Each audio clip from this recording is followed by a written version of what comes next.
Bonjour à tous les téléspectateurs, nous reprenons notre série sur le Ramchal, le Derech Hashem, donc le livre du Rabbi Chaim Luzzatto.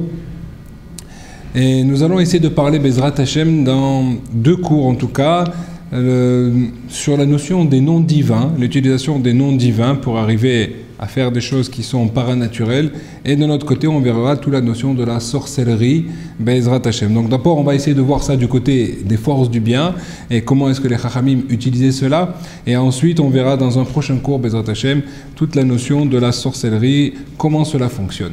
Alors il faut savoir, pour comprendre un petit peu ce cours, nous devons revenir un petit peu sur des notions dont nous avons parlé dans les premières parties du livre, la façon dont Akadosh Baruch Hu gère ce monde, la façon dont il nous fait comprendre sa conduite, et à travers cela nous allons essayer un petit peu de comprendre un petit peu plus profondément l'utilisation de ces noms divins. Alors d'abord, nous avions vu ensemble comme quoi Akadosh Baruch Hu utilise des forces à des niveaux plus ou moins élevés de façon à matérialiser, entre guillemets, sa volonté sur terre. Puisque au départ, tout vient maintenant d'une volonté d'Hachem. Alors, même le mot volonté n'est pas approprié par rapport à Akadosh Baruch Hu, parce que lui et sa volonté, ça ne fait qu'un. Mais en tout cas, nous sommes obligés dans ce genre de cours un petit peu d'imager, d'accord, la façon dont Akadosh Baruch Hu agit, et lui-même d'ailleurs s'adresse à travers nous et à travers les textes de la Torah dans des paraboles pour nous faire comprendre à nos oreilles, parce que s'il utilisait un langage divin, on ne comprendrait rien du tout, et on n'aurait pas du tout les notions de ce qu'est l'essence même de Dieu, etc. Donc on va essayer de faire cela. Il faut surtout ne pas faire l'amalgame de tomber dans le piège d'aller imager Akadosh Baruch Hu lui-même, ou de lui donner un corps, ou lui donner une forme quelle qu'elle soit. Ce n'est surtout pas ça le but, mais en tout cas nous sommes obligés de parler maintenant à nos oreilles dans un langage que nous comprenons. Donc Akadosh Baruch Hu, lui, a une volonté, et de cette volonté-là maintenant, il va falloir qu'elle se traduise de façon matérielle dans notre corps, dans notre monde, pardon, pour arriver à des résultats bien précis. Alors si maintenant, nous avions vu dans les premières parties comme quoi Akadosh Baruch Hu, au départ de cette volonté, il donne ça à ce que s'appelle des kochot nivdalim, ce sont des forces très élevées, dans lesquelles nous n'avons pas vraiment de notion. Ces forces-là vont elles-mêmes faire passer cette volonté et la traduire vers le monde des planètes, ensuite le monde des anges. Dans les mondes des anges, il y a plusieurs niveaux qui vont aussi faire redescendre cette chose-là, jusqu'à on va tomber jusqu'à, par exemple, si Akadosh Baruch Hu veut qu'il y ait un arbre qui pousse à un endroit, donc après il va faire transmettre ça à l'ange qui est préposé maintenant à la nature, de la nature après celui qui est préposé au monde, d'accord, au monde végétal, dans le monde végétal celui qui est préposé à la notion de l'arbre, etc., jusqu'à ce que la chose arrive et donc la chose puisse pousser. Parce qu'on pourra dire ce que l'on veut, et ça c'est ce que nous devons en tant que juifs comprendre, mais ce n'est pas à travers une graine qu'il va y avoir un arbre. Ça c'est ce que l'on voit nous, mais s'il n'y avait pas une volonté derrière cela, la graine, après avoir putréfié, aurait un millier de raisons de ne pas repousser. Et on voit pourtant que les choses se font. Alors c'est vrai que les gens vont dire, mais voilà, pourtant même quand les gens n'ont pas cette volonté, on voit que ça pousse. Alors il y a des lois également qui sont là-dessus, effectivement, mais ces lois sont régies par rapport à cette volonté divine. Comme quoi Akadosh Baruch Hu, entre guillemets, se subordonne également à cela. Comme quoi si on plante maintenant une graine d'un marronnier, on va obtenir un marronnier, on ne va pas obtenir autre chose. Ça c'est ce que Akadosh Baruch Hu a voulu, a été choqué, il a gravé, je dirais, cela dans la nature. Mais en tout cas, de toujours savoir que tout dépend de sa volonté à lui. Car s'il décide que maintenant cette graine ne pousse pas, elle ne poussera pas. S'il décide maintenant que cette fleur va sortir mais ne pas éclore, elle s'arrêtera en chemin, etc., etc. En tout cas, comment cela arrive? Donc vous avez compris, il y a cette fameuse Ishtal Shedut dont nous avait parlé le Ramchal, et c'est une notion que le Harizal avait donnée également, où en fait cette lumière divine qui représente cette volonté va devoir passer par des filtres et des filtres et des filtres et des filtres de façon à ce qu'elle puisse ensuite se matérialiser dans ce monde-là de la matière où on ne voit pas Akadosh Baruch Hu. Ensuite, en fait, on voit un arbre qui a poussé, une forêt entière qui a poussé, et on ne voit pas du tout Hachem. Alors que tout est volonté de Dieu ici, car sans sa volonté à lui, la forêt ne pourrait pas être là. Et donc, c'est ça un petit peu, le juif, lui, doit faire le cheminement inverse et arriver à mettre des nouvelles lunettes sur son nez et à comprendre que tout ce qu'il a devant lui n'est que volonté d'Akadosh Baruch Hu, n'est que volonté d'Hachem, et que donc nous devons voir, et c'est ça que les Chachamim ont réussi, et d'ailleurs le premier c'est Avraham Avinu, on était revenu plusieurs fois là-dessus, qui lui justement toute sa vie a recherché où était le Créateur, où était la source de création, la volonté qui fait que ce monde-là, si extraordinaire, si parfait, avec cette osmose entre le monde minéral, végétal, animal, etc., tout ce qui se fait est d'un niveau tellement élevé que forcément il y a un créateur là-dedans, il y a un architecte extrêmement fort pour pouvoir avoir réussi à faire cela. Et donc il a cherché jusqu'à ce que Kadosh Baruch Hu lui-même s'est adressé à lui en disant: tu as trouvé, effectivement, il y a un conducteur dans ce monde. Et c'est comme ça que donc le monothéisme va naître. Et donc là, nous devons nous aussi apprendre de Avraham Avinu et ne pas tomber dans le piège comme quoi nous sommes dans un monde qui va de lui-même et il y a des règles naturelles et tout, donc apparemment tout est déjà régi, tout tourne comme je dirais, tout tourne comme il faut. Non. Il faut savoir que nous devons apprendre à voir la main d'Hachem dans les choses qui sont naturelles, car le jour où nous serons devant des phénomènes surnaturels, si nous n'avons pas appris à baser notre émouna déjà sur les choses normales, alors sur les choses qui sont paranormales, nous ne pourrons pas non plus voir la main d'Akadosh Baruch Hu. C'est d'ailleurs ce que nous voyons très souvent dans les événements de l'histoire, où lorsqu'il y a des miracles, les gens ne sont plus capables de le voir. Et nous avons vu ça maintes fois en Israël, durant toutes les guerres et encore récemment, qu'on voit combien la main d'Akadosh Baruch Hu était derrière et que les gens qui n'étaient pas eux construits pour cela n'ont pas réussi à décerner, n'ont pas réussi véritablement à voir ce message-là qu'Akadosh Baruch Hu nous envoyait. En tout cas, pour revenir ici à notre sujet, donc nous devons comprendre qu'Akadosh Baruch Hu, il y a un système qui est là, qui est clair, et qui fait qu'à chaque fois, donc, ses volontés à lui vont passer par tout un enchaînement de forces, d'anges, de planètes, etc., et tout, pour arriver finalement à se matérialiser sur Terre. Nous dit le Ramchal, Omnam Gazra Chochma Eliana, Shetiye Od le Kochot Apoalim Bagashmiim, Metziut Peula Shelo Keseder Ishtalchelut. Il y a également d'autres forces qui ne sont pas maintenant interdépendantes de cette fameuse Ishtalchelut, de cet enchevêtrement, de cet enchaînement comme cela. Dainu Shif Alu Ematzmam Bagashmiyut. Et donc eux-mêmes, ils vont agir sur la matérialité, et donc ça va concerner uniquement des actions, des choses qui sont très très précises, d'accord, mais qui vont avoir lieu par rapport à eux et non pas par rapport aux règles naturelles en général. Et c'est quoi, de quoi on parle ici? Quelles sont ces actions? On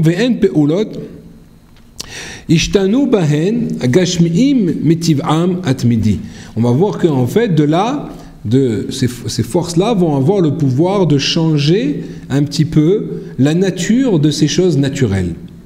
Et on voit que non seulement il y a des forces qui utilisent ce potentiel-là, mais également ce potentiel a été également donné à l'homme.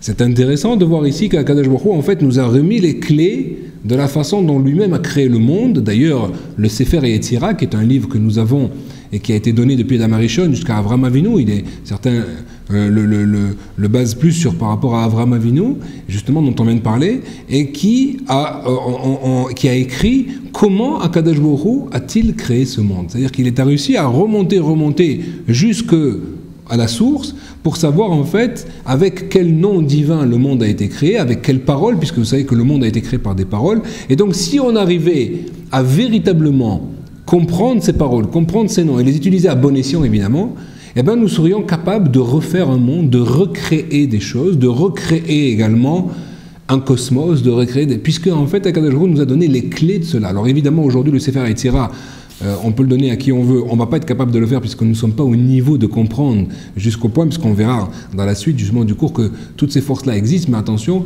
Akadosh Baruch Hu ne va pas les mettre à disposition de chacun, sinon ça serait une catastrophe. Imaginez que quelqu'un qui ne fait pas attention à son langage, à sa parole, il va prononcer des noms de Dieu, ça n'aura pas une grande influence. Pourquoi? Parce que sa bouche est tellement sale, sa bouche est tellement bafouée avec tout ce qu'il dit toute la journée, ou les bêtises, ou les gros mots, etc., que même quand il va prononcer des choses saintes, eh ben, elles n'auront pas de portée. Et heureusement, sinon ça serait une catastrophe si ces gens-là pouvaient avoir la portée que ces noms divins pourraient influencer dans le monde. Donc ça, c'est une bonne chose. Alors que chez le tzaddik, ça va être l'inverse. Le tzaddik, lui, qui va faire extrêmement attention à chaque mot qui sort de sa bouche, eh bien, automatiquement, il va purifier sa bouche et donc elle aura une force incroyable. C'est ça qui fait la différence entre un tzaddik et une personne normale. Pourquoi le tzaddik, quand il écrit que tzaddik gozer akadosh baruch hu mekayem, quand le tzaddik décrète, akadosh baruch hu se met à son diapason et applique la décision du tzaddik. Pour montrer qu'en fait, Akadosh Baruch Hu a donné une force incroyable dans ces tzaddikim qui utilisent leur bouche toujours à bon escient, qui font attention de ne pas dire de la shonara, de ne pas dire de choses incorrectes, de faire attention à prononcer les noms de Dieu comme il faut, de ne pas faire de brachot levatala, de bénédictions en vain, etc. Donc ces gens-là ont une bouche tellement sainte que quand elle parle, elle a une force créatrice énorme. Kaviachol, à l'image, comme on a vu qu'Akadosh Baruch Hu a créé le monde avec des paroles, eh ben, il faut savoir que l'homme a ce pouvoir également de créer, car chaque parole est une création. Chaque parole a une influence sur les générations, surtout. Puis même on voit au niveau scientifique aujourd'hui qu'une parole peut rester en l'air, ces ondes-là sont véhiculées et passent ensuite dans le cosmos, elles peuvent rester des milliers et des milliers d'années. Et on est capable de les re-entendre. Pourquoi? Parce que c'est quelque chose qui a été créé, qui est parti. Voilà pourquoi on peut comprendre que Chazal nous donne par rapport à cette parabole la portée du Lachon Hara. Les gens, ils ont dit une parole, on se dit bon, ça y est, il a parlé, c'est fini. Non, cette parole va se répandre et se répandre et se répandre et toucher et détruire des mondes et des mondes et des mondes. Voilà pourquoi il est tellement grave de prononcer des paroles de Lachon Hara sur autrui, sur une autre personne. Et attention, on est bien en train de dire que le Lachon Hara, c'est on est en train de dire de la vérité, mais des choses qui seront négatives ou péjoratives par rapport à une personne, bien que cette chose-là a eu lieu. C'est ça la Lachon Hara, contrairement à ce que la majorité des gens croient que la Lachon Hara c'est de dire un mensonge sur quelqu'un ou de calomnier sur quelqu'un. Pas du tout.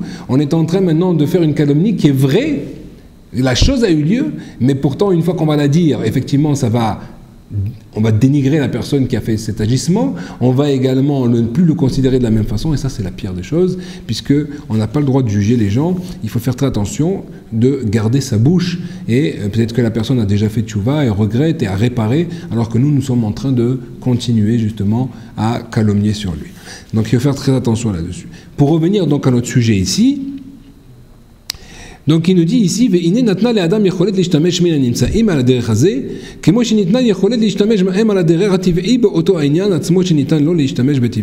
de la même façon qu'Akadosh Baruch Hu a donné la possibilité à l'homme d'agir sur la matière, eh ben il lui a donné aussi la façon les clés pour agir sur le spirituel. Ce qui veut dire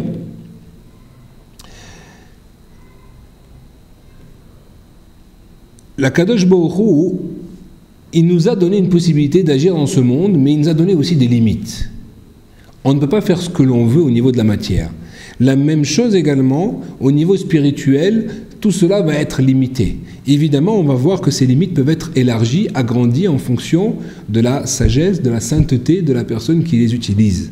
Et il est évident que ces tzadikim ont une influence beaucoup plus grande, sont capables de ramener des bénédictions, des brachot sur nous que nous ne sommes pas capables d'avoir. Voilà pourquoi nous allons, et il est nécessaire de fréquenter souvent les grands tzadikim pour leur demander leur aide, qui nous ouvre les portes justement lorsqu'on a besoin de certaines choses, et de se faire conseiller par eux, et de leur demander est-ce que c'est le bon chemin, c'est ce qui va nous permettre de grandir dans notre service divin ou pas. C'est ça, voilà pourquoi l'importance vraiment capitale de ces conseils. Donc il nous dit ici maintenant, il nous dit ici le Ramchal, comme quoi de la même façon que si une personne voulait par exemple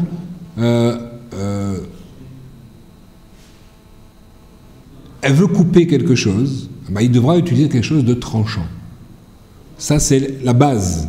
Alors, quelle sera la chose de tranchante? Ben, ça peut être un couteau, ça peut être des choses plus techniques, peu importe. Aujourd'hui, on est arrivé à faire quelque chose qui n'est pas tranchant. Ce sont on utilise d'autres forces naturelles, comme l'eau pour couper, comme le laser, etc. et tout. Mais on utilise maintenant des systèmes qui ont été dans la nature et qu'on optimise à chaque fois. De la même façon, si on veut monter, ben on aura besoin d'un escalier, on aura besoin d'une échelle. Et bien, de la même façon que dans la matière, on doit utiliser des outils pour pouvoir s'élever, et ben on aura également ces outils au niveau rouhani. Ken ashimush beruchani, lo nitan lo ela bagvulim yiduim ou bedrachim yuchadim. Ce qui veut dire ici que c'est très intéressant de voir dans le Ramchal que en fait, dans le judaïsme, tout est expliqué d'une façon très cartésienne. Même quand on rentre dans les plus grands niveaux, dans l'ésotérisme le plus grand, on voit en fait que les choses sont très mathématiques, très explicites, très claires. On n'est pas dans une nébuleuse de spiritisme, etc. Pas du tout. Dans la Torah, on voit que la Torah nous apprend comment les choses fonctionnent, quel est l'organigramme du monde, comment les anges agissent, comment l'homme peut agir, quelle est sa limite, quelle est son non-limite, comment est-ce qu'il peut grandir par rapport à cela. Donc de la même façon qu'il y a des règles dans la matière, eh bien, il y a des règles dans le spirituel.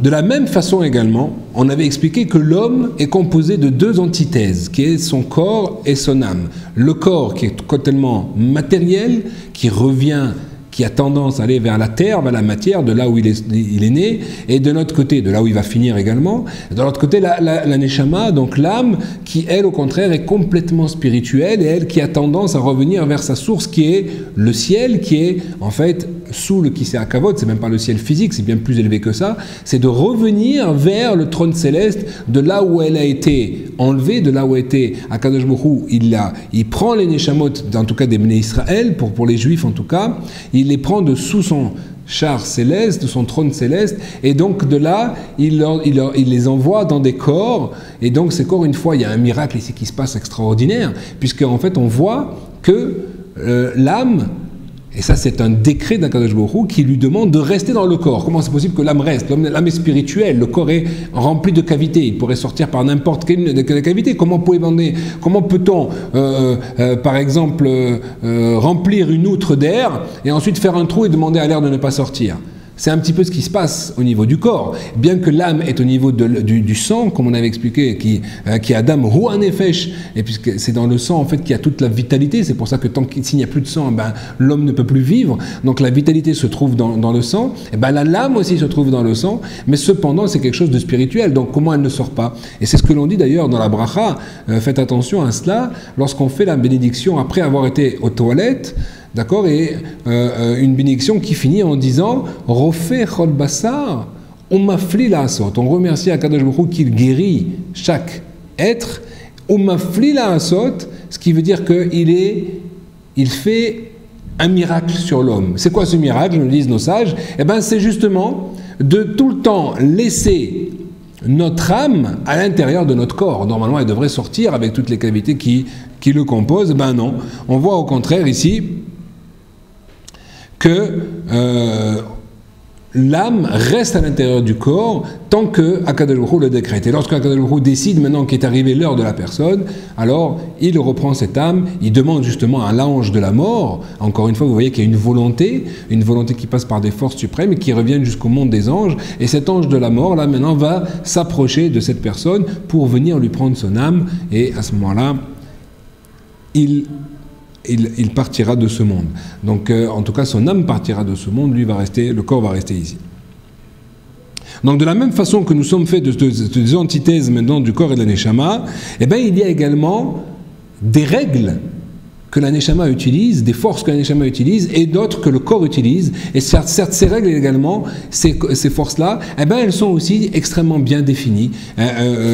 Akadosh Baruch Hu a donné à l'homme la possibilité de faire des choses. Eh ben, il faut savoir qu'il est limité en fonction du travail qu'il va faire, comme on avait expliqué maintes fois également, comme quoi, même si l'œil, il a une limite, il faut savoir qu'en fait, c'est complètement faux. On peut voir beaucoup plus que ce que nous voyons, puisqu'on voit des tzadikim qui sont capables de voir si une voiture, elle roule Shabbat, ils sont capables de voir maintenant si une personne, elle a fait des fautes ou pas fait des fautes, ils sont capables de voir cette personne-là, d'où il vient, etc. Donc vous voyez bien que l'œil n'a pas du tout la limite que nous connaissons si la personne utilise l'œil à bon escient. La même chose au niveau de la parole, comme nous avons parlé tout à l'heure, la même chose au niveau des sens. Vous voyez bien aussi que par exemple, quelqu'un qui n'est pas doté de la vue a le sens du toucher beaucoup plus développé. Pourquoi? Parce qu'il va mettre beaucoup plus d'attention là-dessus, ça va être son monde à lui, et bien quand le nombre des aveugles également sont capables de toucher des choses ou de lire comme du braille que nous sommes incapables d'avoir. Pourtant, nous avons les mêmes doigts, le même épiderme au niveau des doigts. Comment se fait-il? Ben voilà, il a développé. Il a optimisé un peu plus la faculté du toucher.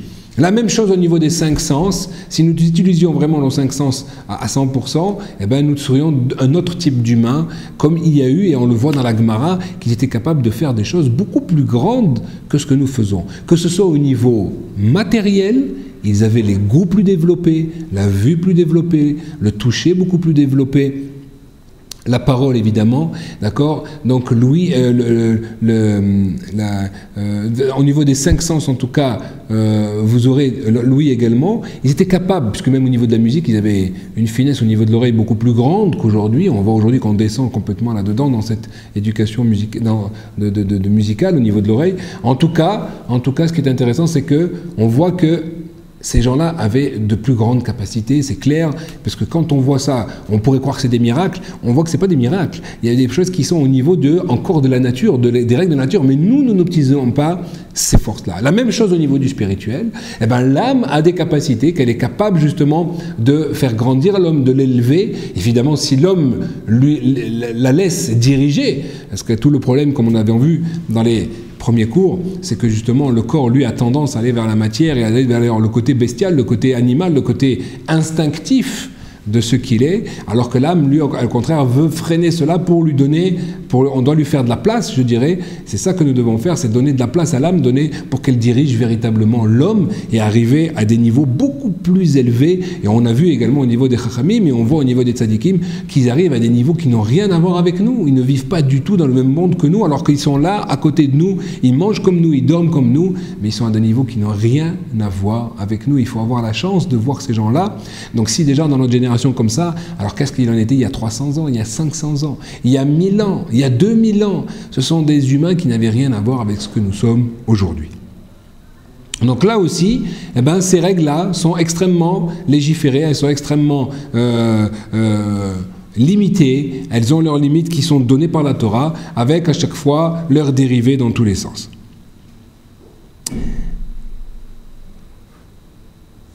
Alors il faut savoir également qu'Akadosh Baruch Hu a décrété que parfois il va transcender ces règles, qu'elles soient du niveau matériel, des règles de les lois de la nature, ou du niveau du spirituel. Il peut les transcender. On n'est pas en train de dire maintenant qu'Akadosh Baruch Hu il n'est pas capable de faire ce qu'il veut, parce qu'il pourrait faire cela à chaque seconde et quand il veut. Mais là on est en train de parler d'une autre dimension, comme quoi de temps en temps Akadosh Baruch Hu va transcender ces choses-là. Il dit maintenant bitul legvulim migvulei ateva vachomer haolam hazeh amavdilim umarchikim et ha'adam min hamimtsaim haruchaniim einehem. C'est-à-dire que parfois Akadosh Baruch Hu va casser aussi les règles qui séparent le monde matériel du monde spirituel et il va les relier. Alors là c'est quelque chose d'intéressant, puisque là on voit qu'il va y avoir un contact entre deux mondes qui n'ont rien à voir. C'est ce qui s'est passé au niveau de Matan Torah. Akadosh Baruch Hu est descendu dans ce monde, entre guillemets. Les gens, le monde a senti que quelque chose de nouveau arrivait, qu'une autre dimension était redescendue dans ce monde-là. Sachez que même les nations, les non-juifs également ont ressenti cela. Les sages des non-juifs sont allés voir Bilam, sont allés voir pardon, leurs sages à eux, pour savoir qu'est-ce qui se passe. Ils ont senti qu'au niveau du cosmos, au niveau universel ici, il s'était passé quelque chose avait changé dans la nature. Effectivement, Bilam va leur répondre, oui, Dieu vient de donner la Torah aux Juifs. Ce qui veut dire qu'il vient de donner maintenant le code de vie, le code de loi, mais surtout le code de conduite de vie divin, vient d'être donné à un peuple.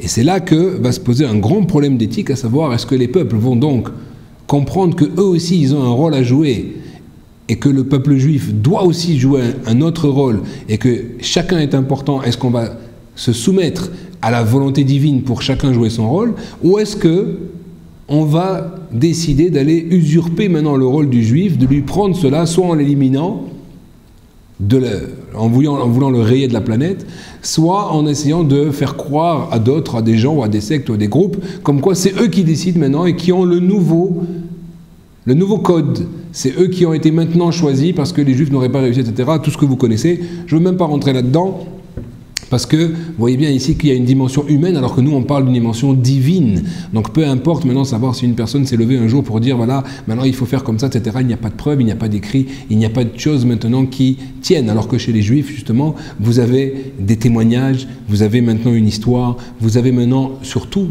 la Torah qui en étudiant on voit qu'elle est infinie puisque ça fait déjà 3000 ans que nous l'étudions et nous n'avons pas fini de découvrir les beautés et les secrets qui sont enfouis à l'intérieur d'elle. Donc ici maintenant, Akadosh Baruch Hu va réunir le spirituel avec le matériel.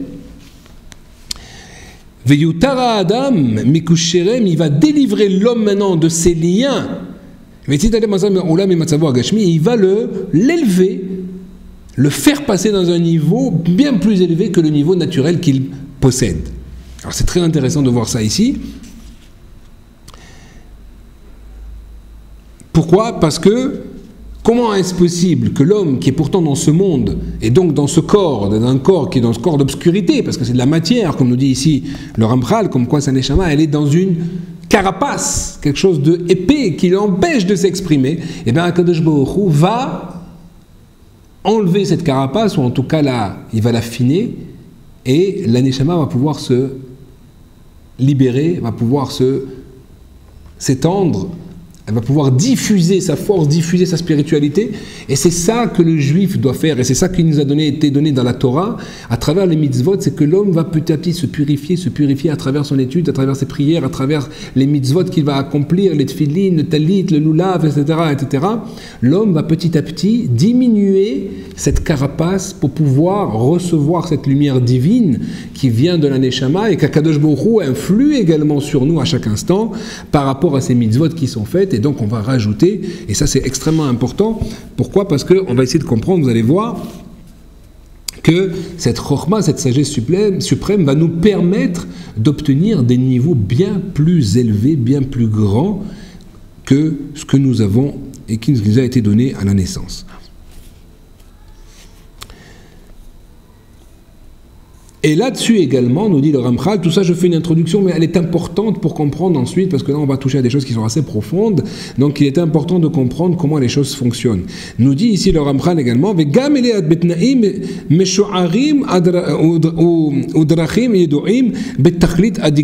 on voit ici également que ces choses-là, elles sont claires, elles sont définies, elles sont légiférées, il y a des règles, on ne peut pas les outrepasser, puisque Akadosh Baruch Hu, même quand il va lui déroger et faire réunir ces deux mondes, eh bien, il va y avoir aussi des règles là-dessus qui sont très très importantes. Pourquoi cela ? En fait, c'est pour nous protéger, pour comprendre qu'on ne pourrait pas avoir accès à un niveau qui n'est pas le nôtre, sinon on serait autodétruit. Donc il faut faire extrêmement attention là-dessus, que si des gens allaient dans des niveaux qui ne sont pas les leurs, eh bien, ils pourraient en devenir fous, ils pourraient ne pas supporter maintenant, parce que là on parle de divinité, on parle de choses très très élevées, et il faut faire extrêmement attention là-dessus. Voilà pourquoi il n'est pas conseillé à des gens qui ne sont pas préparés à cela d'aller étudier l'ésotérisme, d'aller étudier la Kabbalah, d'aller étudier les choses. Je vous rassure, aujourd'hui il n'y a pas vraiment de risque, parce qu'ils ne peuvent pas vraiment comprendre ce qu'ils font, tellement le niveau est bas. Le problème était plus quand les gens étaient capables, mais pouvaient faire des erreurs. Ces erreurs pouvaient être vitales si elles n'étaient pas canalisées. Parce que là, comme vous comprenez bien, quand on joue avec le feu, à partir du moment où on va utiliser un nom de Dieu, et qu'on est une personne sainte, et que ce nom ne va pas utiliser à bon escient, c'est comme si maintenant la différence entre nous et lui, c'est comme si nous on joue avec un pistolet à fléchette, d'accord, qui tombe à 2 mètres, alors que lui est en train de prendre une charge nucléaire. S'il tombe à côté, ça peut être fatal, et ça peut entraîner énormément de dommages. Il faut faire extrêmement attention là-dessus.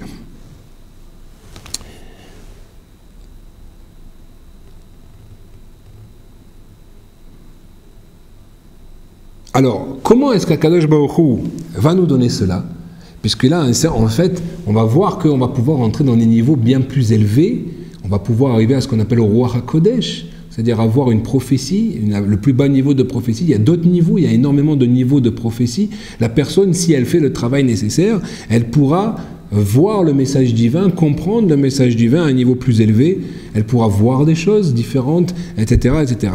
Donc nous dit ici maintenant, Ve'ulam, Akadosh Baruch Hu cependant, par sa grande chokhma, il nous a donné cette faculté justement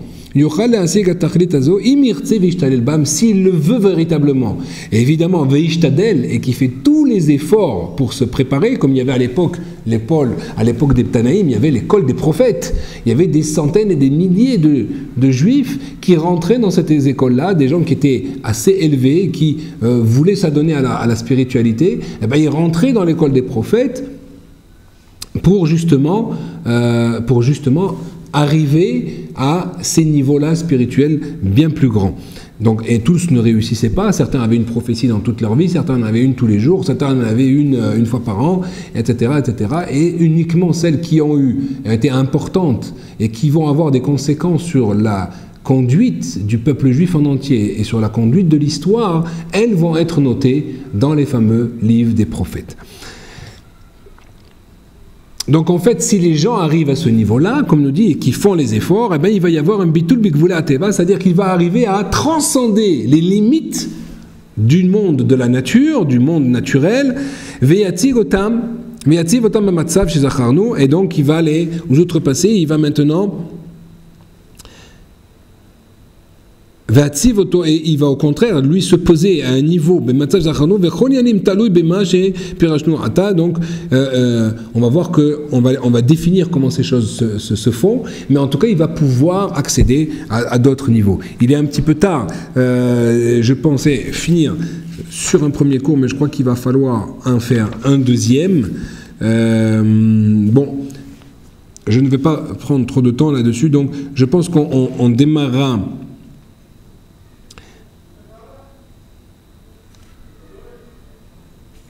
Bon, on redémarrera un petit peu sur l'influence des noms divins, toujours dans le positif, dans un prochain cours, et ensuite, alors à ce moment-là, peut-être nous faudra-t-il donc un autre cours intermédiaire avant de passer à celui de la sorcellerie, donc à celui de l'utilisation des noms divins au niveau des forces du mal et les conséquences que cela peut avoir. Voilà. En tout cas, donc nous ferons un deuxième cours intermédiaire, et merci Hachem, à bientôt.